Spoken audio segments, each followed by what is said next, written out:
చెడ్డోడైనా ప్రజలు వారి వెనక నడుస్తాం, ఈ ఈ నినాదం ఏదైతే ఉందో అది కాపాడుకుందాం అనే ఉద్దేశంతో ప్రజలు ఏర్పరచుకున్న పార్టీ అది టిఆర్ఎస్. కేసీఆర్ ఏమనుకుంటాడంటే ఈ పార్టీ నేను పెట్టినా నా వల్లనే తెలంగాణ వచ్చింది అని ఎప్పుడైతే అనుకున్నాడో ఇది ప్రజలు నిర్మించిన పార్టీ కదా, ఇది మనం నిర్మించిన పార్టీ కదా అని మీకు దానికి ఎగ్జాంపుల్ మీరు అడగొచ్చు, ఎట్లా మీరు నరేట్ చేస్తారని. కరీంనగర్ ఎన్నికలలో ఒక దశలో కేసీఆర్ ని ఓడగొట్టే ప్రయత్నం ఓడిపోయేటటువంటిది ఆయనకు కూడా తెలుసు, స్వయంగా ఆ రోజు ఆయన పక్కనే ఉన్నా నేను. సో అటువంటి ఉన్నప్పుడు కూడా కాంగ్రెస్ పార్టీ శ్రేణులు కావచ్చు, బీజేపీ శ్రేణులు కావచ్చు, ఆ రోజు ఉన్న తెలుగుదేశం పార్టీ శ్రేణులు కావచ్చు, లేకపోతే XYZ ఎవరైనా ఉండొచ్చు, ఉప ఎన్నిక కరీంనగర్ ని దేనికి ఫోకస్ అయిపోయిందంటే ఇక్కడ ఈయన ఓడిపోతే రేపు దేశంలో తెలంగాణ వాదమే లేదన్నట్టు ఉద్భవిస్తుందేమో అని తమ పార్టీలను కూడా వదిలేసి పాపం అనేక మంది కరీంనగర్ లో ఈయనని అఖండ 2 లక్షల మెజార్టీతో కేసీఆర్ని గెలిపించడం జరిగింది. అక్కడ ఆయనకు తెలుసు ప్రజలు అనివార్య పరిస్థితులలో తన నినాదాన్ని కాపాడుకోవడానికి తెలంగాణ రాష్ట్ర బలీయమైన ఒక కాంక్షతో నాకు ఓట్లు పడ్డాయి, ఇది నా గెలుపు కాదు అనేది స్వయంగా తెలుసు. కానీ బయటికి మాత్రం దాన్ని నా అనే దానికి ఆయన డైవర్ట్ చేసుకునే ప్రయత్నం చేసినారు. అంటే ప్రజలకు తెలివి లేదు, నాకే తెలివి ఉంది అని ఏదైతే అనుకుంటాడో అప్పుడు ఏ నాయకుడైనా ఎంత పెద్ద దురంధరుడైనా కుప్పగూలిపోయేటటువంటి పరిస్థితి వస్తుంది. అందుకే పొలిటికల్ దురంధరుడు అనేటటువంటి ఒక రకమైన భావజాలము నెత్తికెక్కితే, దుర్యోధని రూపము అవతారం ఎత్తితే పంచ పాండవులతో కూడా ఓడిపోయేటటువంటి ఆస్కారం ఉంటుంది.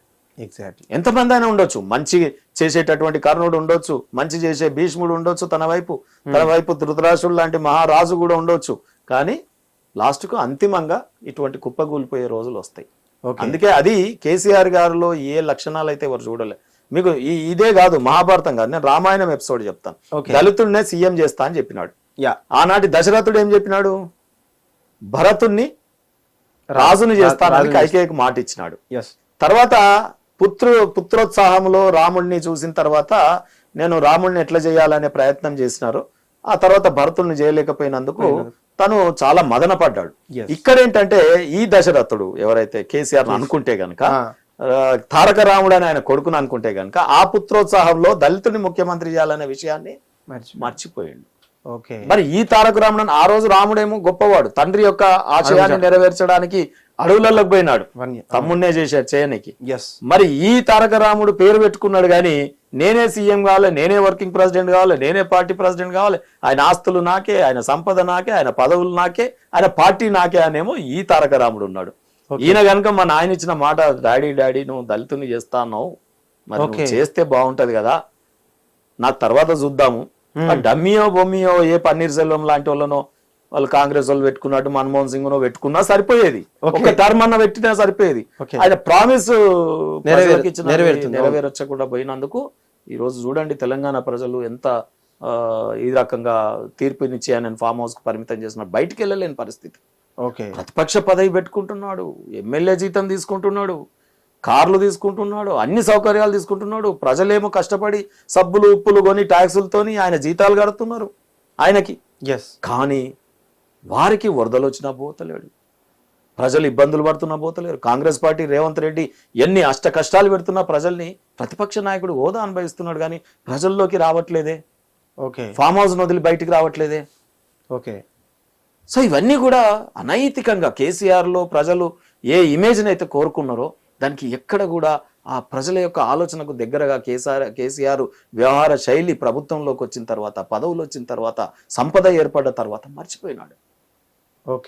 కాబట్టి తెలంగాణ ప్రజలు ఈ తీర్పునిచ్చినారు. కేసీఆర్ కుటుంబంలో ఇటువంటి ప్రకంపనలు జరుగుతా ఉన్నాయి. కాళేశ్వరం కూడా చూడండి, ప్రకృతి కర్మ ఫలితం అంటారు.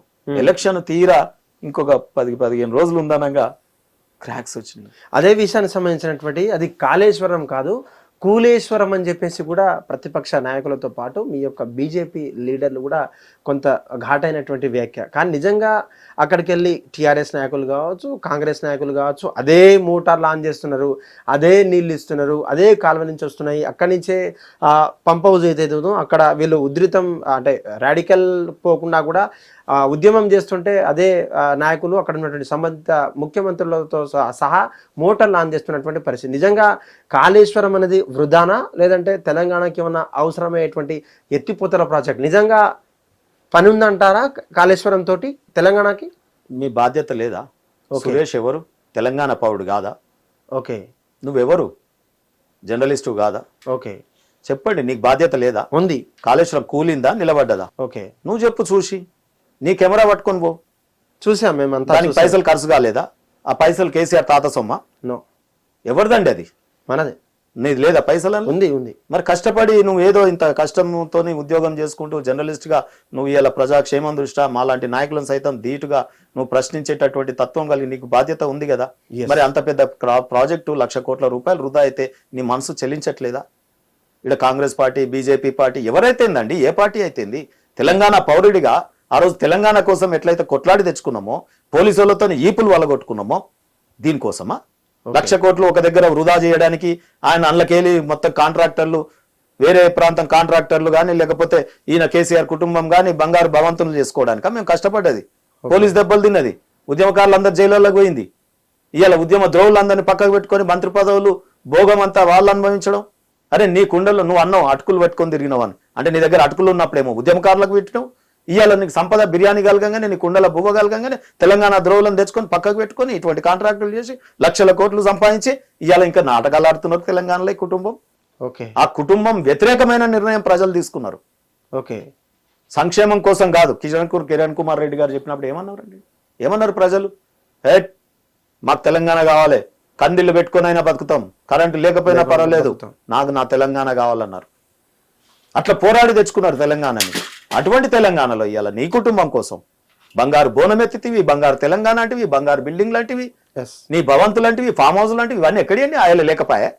ఓకే, తెలంగాణ ప్రజలు చెందించినటువంటి రక్తంలోంచి తెలంగాణ ఉద్యమకారులు, ఆ పార్టీలో ఉన్న సీనియర్ కార్యకర్తలు, మాలాంటి వాళ్ళం ఆనాడు రక్తం చిందించి, శ్రమ చిందించి, తిండి తిప్పలు లేకుండా కుటుంబాలను వదిలేసి, యవ్వనం వదిలేసి, చదువులు వదిలేసి తెలంగాణ వస్తే ఉద్యోగాలు వస్తాయి అనుకుంటే ఇవాళ ఒక్కొక్కటి 40 ఏళ్ళు అయిపోయింది. ఉద్యోగాలకు అనర్హత తెచ్చేదాకా నువ్వు ఉద్యోగాలు ఇవ్వకపోతే ఏం చక్కగా చేసినావు తెలంగాణలో ఇవాళ నువ్వు? ఓకే, వీళ్ళు అనుకుంటున్నారు ఈ కుటుంబ డ్రామా చూసి వాళ్ళ మీద ఏదో సింపతి వస్తుందని. ఎవరారు? కుటుంబాన్ని ఓడగొట్టిందే ప్రజలు. నేను జీరో చేసిరు కదా. ఇవాళ భారతదేశ రాజకీయాల్లో 10 ఏళ్ళు ప్రభుత్వం చేసి ఒక ఉద్యమ నాయకుడు ఏర్పరిచిన ఒక పార్టీని, ప్రజలు నిర్మించుకున్న పార్టీ జీరో వస్తాయా అండి? You should feel the shame. ఇంకా సిగ్గు రావట్లేదు. ఓకే, కనీసం ఒక్కరంటే కాదు, ఆ కుటుంబంలో అందరూ అట్లనే తయారయ్యారు. తెలంగాణ మీ తాతల జాగిర్ లెక్క చేస్తున్నారు. ఓకే, ఎలా చూస్తారు అంటే ఒక టైంలో ఏపీపీఎస్సీ ఏదైతే ఉందో, ఆంధ్రప్రదేశ్ పబ్లిక్ సర్వీస్ కమిషన్, ఓరే ఆంధ్రోడా మీరు చేపట్టాల్సినటువంటి ఎగ్జామ్స్ మాకు సంబంధం లేని క్వశ్చన్స్ అవి, మా రీజియన్ కావచ్చు, మా ప్రాంతానికి చెందినటువంటి క్వశ్చన్స్ కాదు, మా ఏదైతే సంపద ఉందో సిరి సంపద అంతా మీదంతా దోచుకొని మమ్మల్ని మీరు ఒక ఉద్యోగులుగా, ఒక దానికి సంబంధించిన కూలీలుగా చూస్తారు. మీ యొక్క ఆటలు సాగో, మీ క్వశ్చన్ పేపర్లంతా కూడా చించేసినటువంటి రోజులు. మీ ఆంధ్రప్రదేశ్లో మీ యొక్క ఆంధ్రోడు పెట్టినటువంటి ఎగ్జామ్ రాయకుండా మేము తెచ్చుకున్నటువంటి తెలంగాణలో, మా తెలంగాణలో మేము కొలువులు సాధించుకుంటాం రా బిడ్డ అని చెప్పేసి ఆనాడు గ్రూప్ 1 నుంచి మొదలు పెడితే గ్రూప్ 3 కావచ్చు, గ్రూప్ 2 కావచ్చు, గ్రూప్ 4 కూడా ఆ ఎగ్జామ్స్ పేపర్ చింపేసి మరీ ధర్నా చేసేటువంటి నాయకులకు, ధర్నా చేసినటువంటి నిరుద్యోగులు ఎవరైతే ఉన్నారో ఇప్పుడంతా కూడా వ్యవసాయం ఏదన్నా చిన్న చితిగా చేసేటువంటి, కానీ కొంతమంది ఉస్మానియా పేరు చెప్పుకోనో, కాకతీయ పేరు చెప్పుకోనో, హైదరాబాద్ ఏదో ఏదో చిన్న చితిగా గ్లాసులు మోసినోడు మాత్రమే ఎమ్మెల్యే, మినిస్టర్ స్థాయిలో ఉన్నారు. ఎలా చూస్తారు? ఆ యవ్వనం అంతా పోయిన తర్వాత కూడా వడ్డించే బువ్వ, వేడి తగ్గినంత పాసిపోయిన బువ్వ ఎలా చూస్తారు తెలంగాణ రాష్ట్రం? సార్, ఆనాడు పరిపాలకులు కొంత మేరకు దుర్బుద్ధితో హిట్ టీవీ యాప్